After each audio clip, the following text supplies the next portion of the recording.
What is critical race theory? How race is socially constructed, racism flows through laws and institutions, and shapes systemic inequality.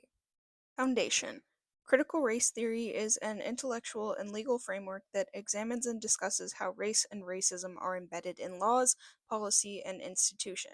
It is the conceptual framework that sees race as a socially constructed category, much like gender, but not too much on that another day, which has maintained economic, social, and political hierarchies. CRT argues that all this has shaped systemic inequalities and that institutions rather than individual prejudice is what drives racism. Dugnan, 2024.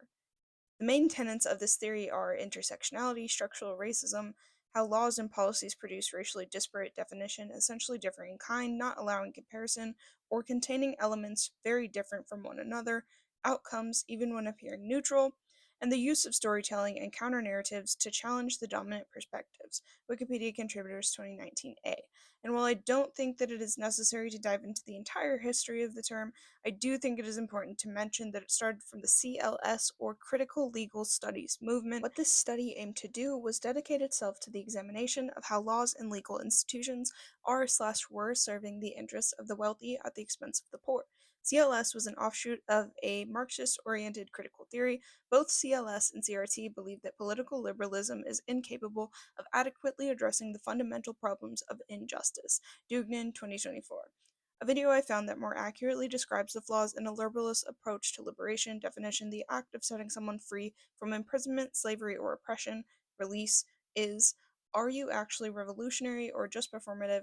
by Revolutionary Thought on YouTube.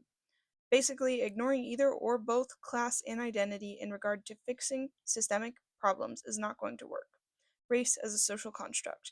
In the United States, European immigrants were never legally non-white, but they were considered socially ethnic.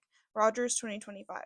Historian Noel Ignatieff argues that Irish and Italian immigrants overcame prejudice by adopting dominant white cultural norms such as Protestantism, the English language, and middle-class aspirations across generations. Through assimilation, economic advance, and political integration, these groups reduced their social distinction as ethnic whites. Wikipedia Contributors 2026. Important note, the types of discrimination faced between groups varied wildly. Irish, Klein 2017, Italian, Ferrara 2025, African American, Slip 2020. And the purpose behind separating ethnic and non-ethnic whites isn't something that I will talk about in this essay, the reason being that most of that theory is simply that, theoretical, and trying to prove the reasoning through historical evidence is hard. Many people did not and do not consider themselves white, while others found it crucial to assimilate. Antrozio and Guest 2025. Regardless, the main reason is that this particular part is regarding to societal structures and not the political purposes of the implementations of these. Another thing commonly referenced when trying to explain the fluidity of racial categories is the one-drop rule. For those who may not know, the one-drop rule is a historical legal principle that asserts that any person with even one ancestor of African descent is considered black. This was prominent in the 20th century, and its use was intended to classify individuals racially, not considering actual appearance or self-identification. The term and its use reflect the social and legal constructs regarding race in America. Wikipedia Contributors 2019b. Further understanding can be found in knowing that the one-drop rule is an example of hypo-descent.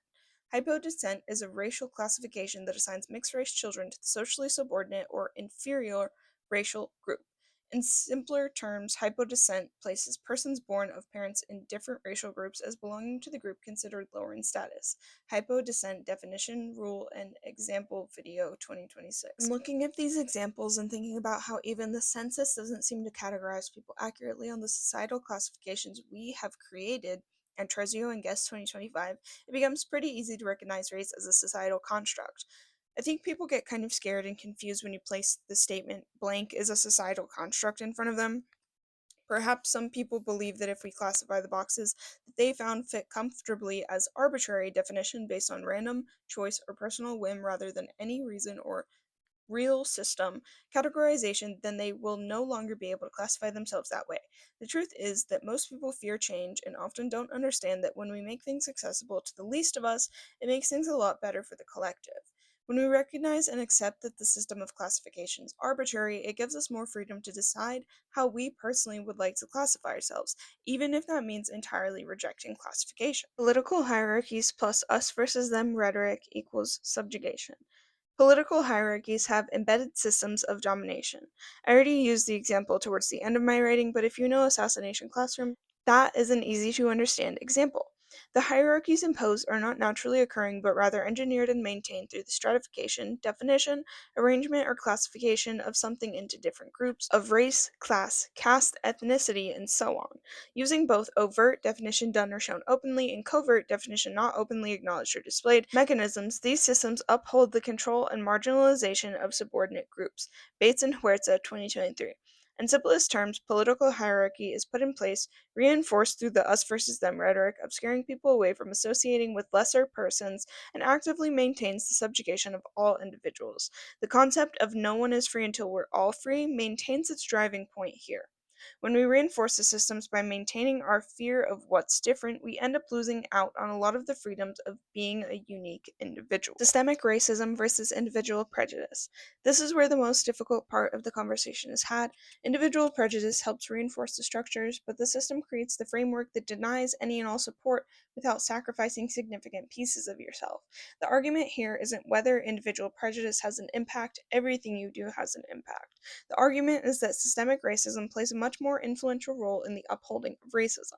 Examples of individual prejudice can be stereotypes, discriminatory remarks, microaggressions, etc. Examples of systemic racism include policies, practices, and societal norms like access to education, healthcare, housing, employment, and criminal justice. Walsh, 2024. I will provide some statistics. Black, Indigenous, and other people of color in America are more likely to be unemployed. Rates of unemployment from the height of the pandemic, April 2020, were 16.9% for Black individuals, 14.2% for white people, 14.5% for Asians, and 18.9% for Hispanic persons of all racial backgrounds.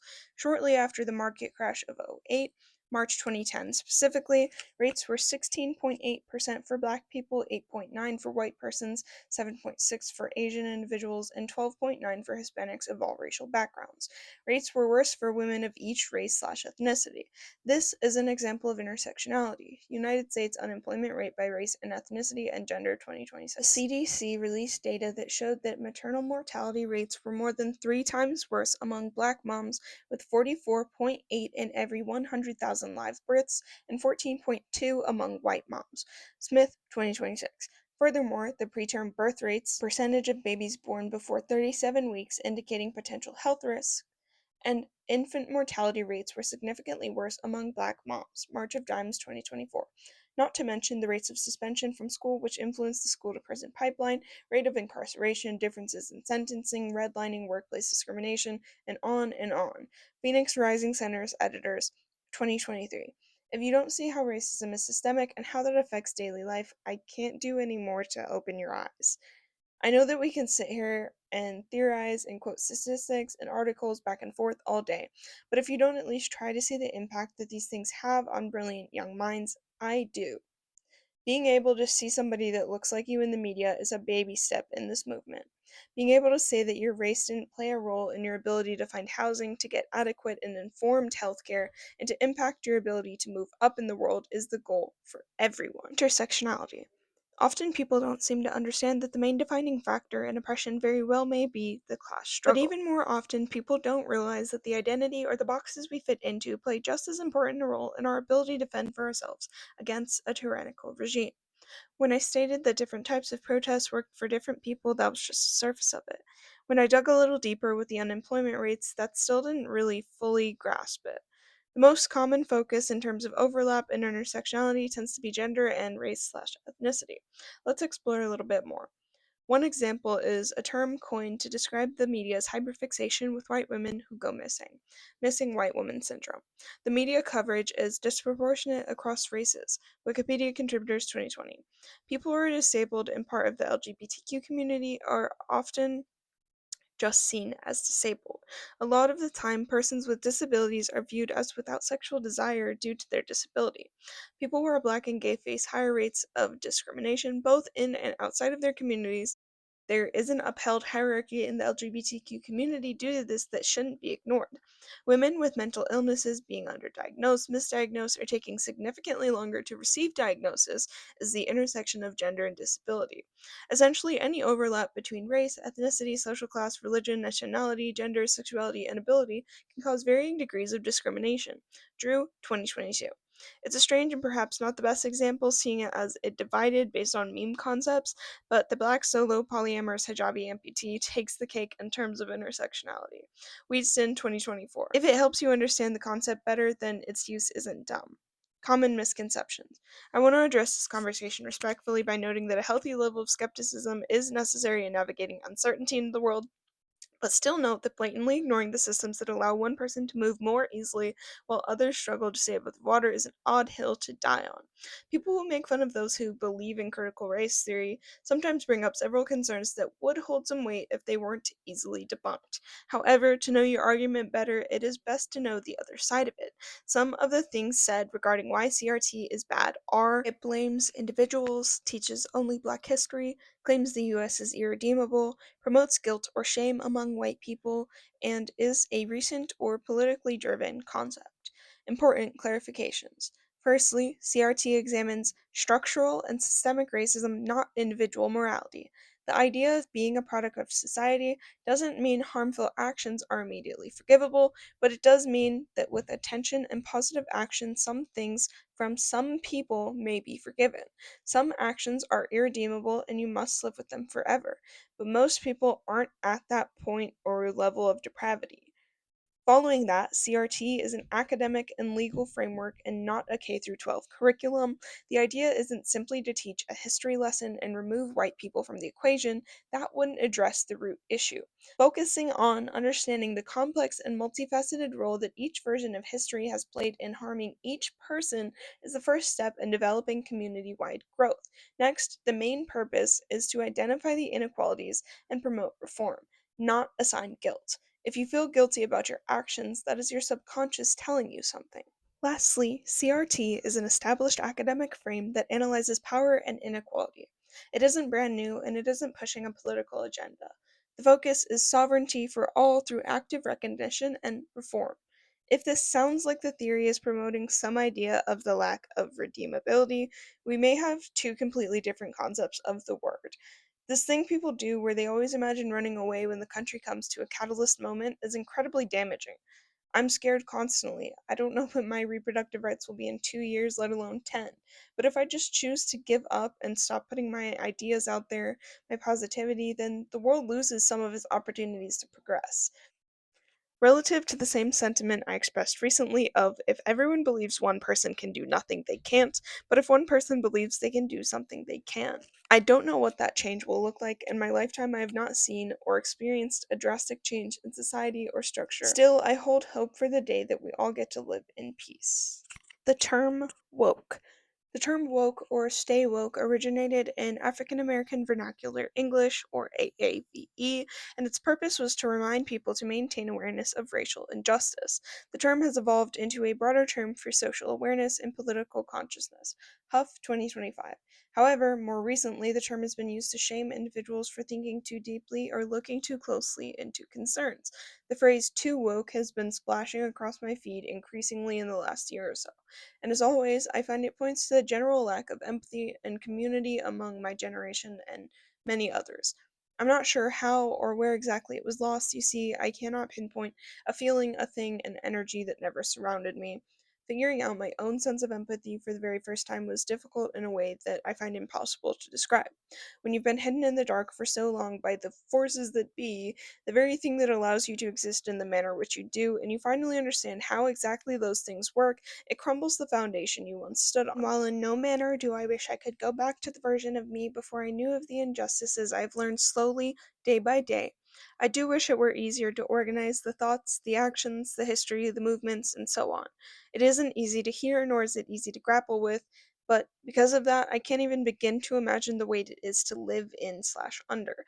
Further than that, I cannot imagine what it is to live in a place where you are merely predestined for slaughter. Well, somewhat I do, in the sense that I understand what it is to grow up with the understanding of being meat, or at least sometimes that's what being a woman in society feels like. I may be losing the plot with this one. Basically, the point I was trying to make here was that the system upholds itself. The pendulum swings and a few people wake up, then it swings back, and the ones who are awake are shamed into silence. While the whole time we ignore the actual issues pressing down on our communities because we worry about semantics. Definition, the branch of linguistics concerned with meaning and whether it is identity or class, rather than identity and class, that affects our existence in society. Also included in my writing, or if you want to just go look this up in the middle of this randomly, it's kind of funny, but the definition of semantics kind of goes into its own argument of semantics and all the definitions of semantics. Anyways, summary. It comes back to two things for me. Number one, white people see a lack of empathy and community more frequently because they have sacrificed their sense of personhood for the protection that comes in the conglomeration of the term white. Number two, the subjugation of those deemed lesser in society by the state is widely accepted and or ignored, and the everyman joining in is seen as their release of frustration. Most often I explain away the issues in society as being due to a lack of community and a devaluing of empathy, and I think this scratches the surface, but I think societally and politically it is easier to sway the masses once already divided. To have a group deemed lesser to be subjected to more frequent violences teaches the rest to behave in a certain way. Poor example, but my thoughts go to Assassination Classroom and the way everyone treats Class 3E. This means losing out on a lot of things tied to culture and community, which then comes out in this culture vulturization. The term is not widespread, and even Urban Dictionary doesn't provide an accurate depiction of the slang term. My best description of a culture vulture is a white woman who gets box braids. That term describes someone who steals bits and pieces from other cultures because they have no sense of their own. Being white and being black are two incredibly different things. This is a moment where you're like, duh, that's an obvious statement. But let me explain. Being white is some form of categorization that protects you, but you don't necessarily ever have to give up being German, Irish, Italian, etc. You lose some sense of culture because you often are no longer actively practicing the languages, traditions, and so on, but you gain some space for bargaining. This is why certain forms of protest work better differently depending on your societal backgrounds like race, class, gender, and so on. However, American slavery was unlike any other in history and created a unique divide between ethnicity and identity for future generations. Chattel slavery treats enslaved persons like property, with no rights, and their children are automatically enslaved. Legal Clarity Editors 2026. Not only that, but the culture was horrendously abused out of the people, and in a sense, this creates a new space for the existence of persons divided from their nations, and why the term black is viewed as differently than African American. It also means being proud of being black versus being proud of being white are drastically different. One is a pride of perseverance, and the other is a pride in what is essentially just social hierarchy. I also understand that I'm probably not the person you want to teach this. My understanding of intersectionality comes mostly from an outside point of view. I recognize that my skin color and much of my outward appearance have not been the catalyst in the troubles I've faced. I've faced discrimination from growing up in poverty, among other things, but my safety in regard to skin tone has never been a question. Part of what keeps fascism going is the same part that keeps me safe. That part that is ingrained in society that believes that I am in need of constant saving. Throwing my voice out there dismantles and confuses part of it, so while you may receive a better explanation of this history from many other resources, some of which I hope to have provided, I will also continue to speak on it because it's an action I am capable of. Nonetheless, I'm glad that you are here trying to learn with me because it shows the determination to work for a better world still exists. Don't ever kill yourself. Thank you for being here. If you're a fan of investigative journalism and philosophy, subscribe for free today. If you would like to further support my efforts, you can subscribe to my Patreon, which will be linked below. Only occasional posts are for purchase. Everything else is free and comes 2 days earlier, on average, which also helps me cover research materials, i.e., purchasing text, as well as my time and effort in development. Along with that, it supports my real life effort in making education free and widespread. I thank you for your support no matter the form. All my references will be in those Substack and Patreon links in the description, and other than that, I hope you have an amazing day, and I will see you guys in the next video. Bye!